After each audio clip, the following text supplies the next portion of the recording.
Good evening, geometric physics. Here's your worksheet 4. We're going to go through the first problem together.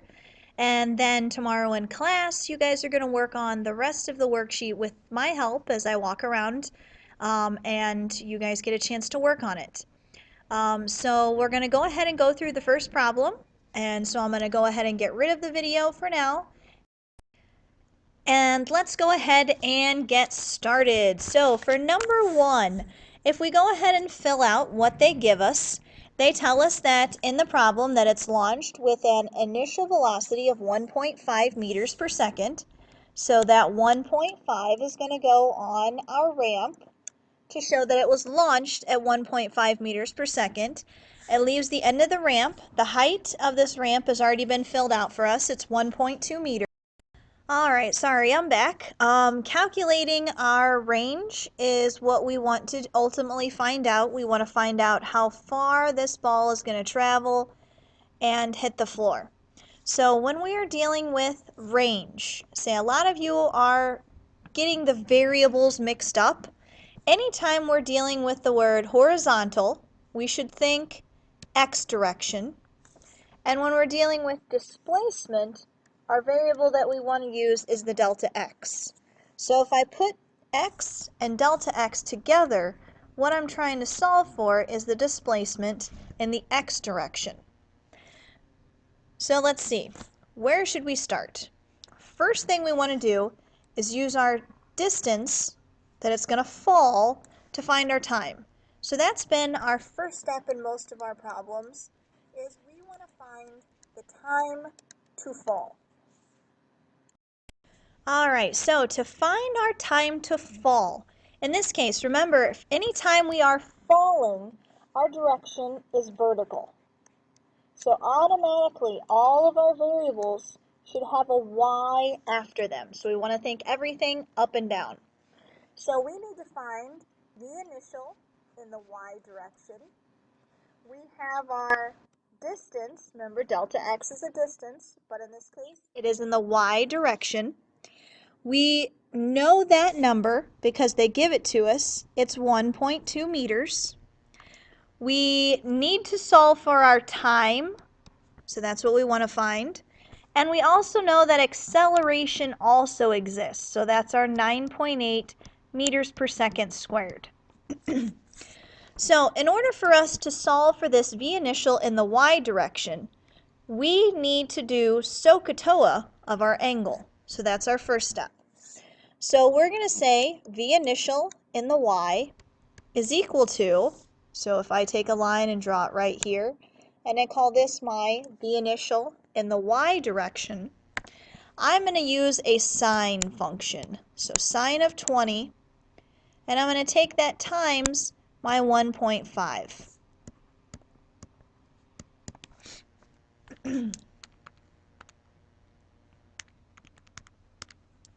So we get a v initial in the y direction of 0.51 meters per second. So again, see this unit here? Meters per second.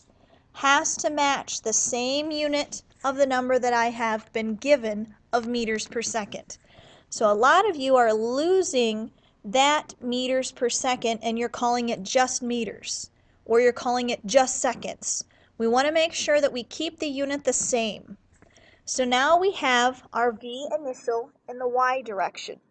So 0.51 meters per second. So our equation then, if we look at our variables, we have an equation now that we can use to help us solve for time.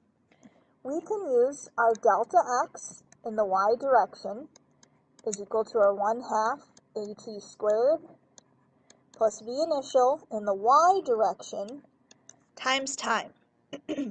Remember, once we find our v initial in the x or the y, we are done with the 1.5. We are not using 1.5 anymore. So I completely scribbled it out up here so we can't use it. So here's our list of variables that we can plug in to this particular equation.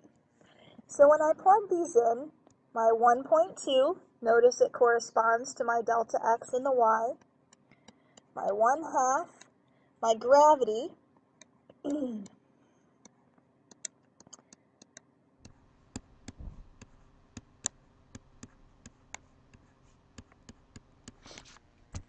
Alrighty, so now it's just a matter of moving everything to one side.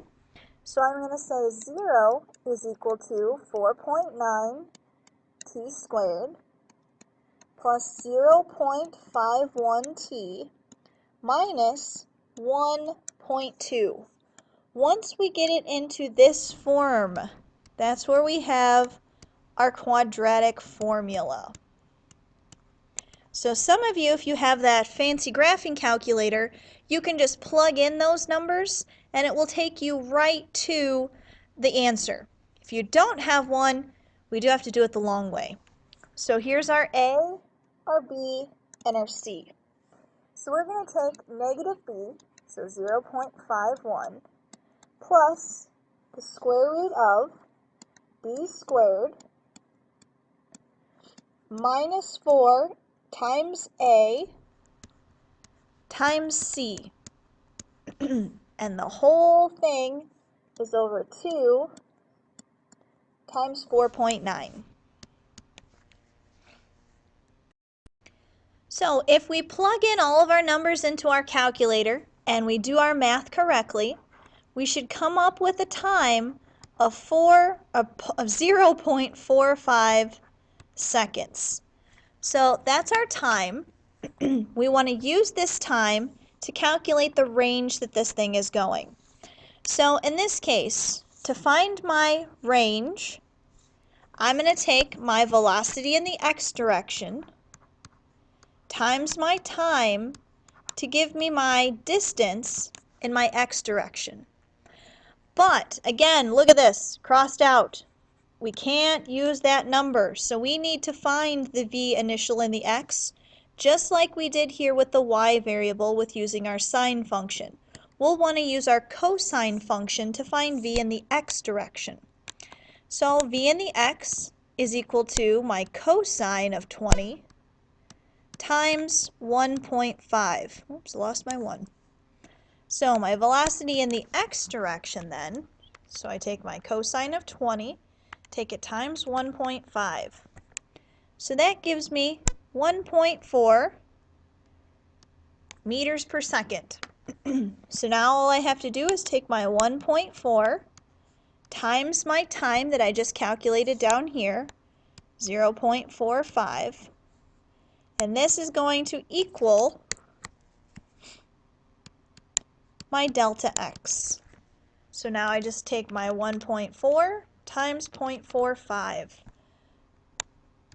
So that object, so if I look at this variable deals with distance. Distance we always want to put into meters. So 0.63 meters would be how far this object is going to travel from its starting point.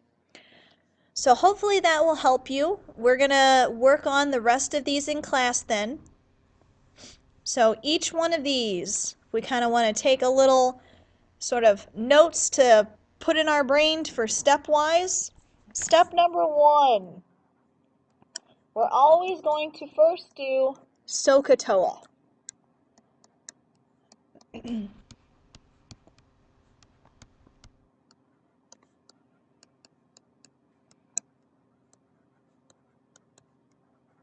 So that's our very first step. Anytime we are given an angle. So if we are given an angle, like in this problem we are, it tells us that the angle is 20 degrees.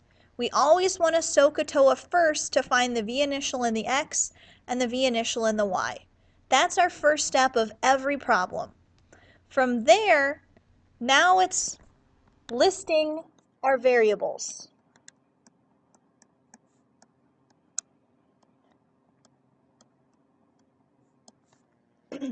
So when you list your variables, you want to make sure that you put on your variables whether that's going in the x direction or whether it's going in the y direction.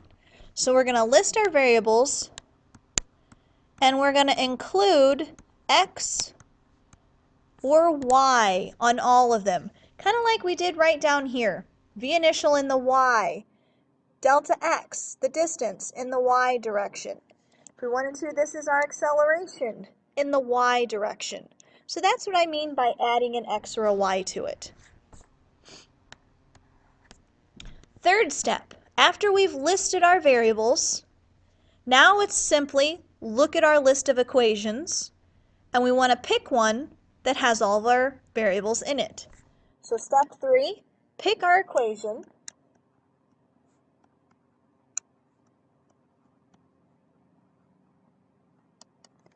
Based on the variables that we have.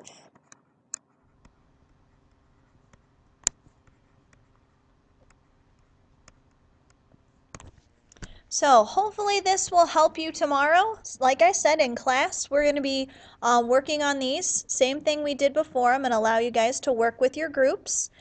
And we're just going to work through the rest of these problems.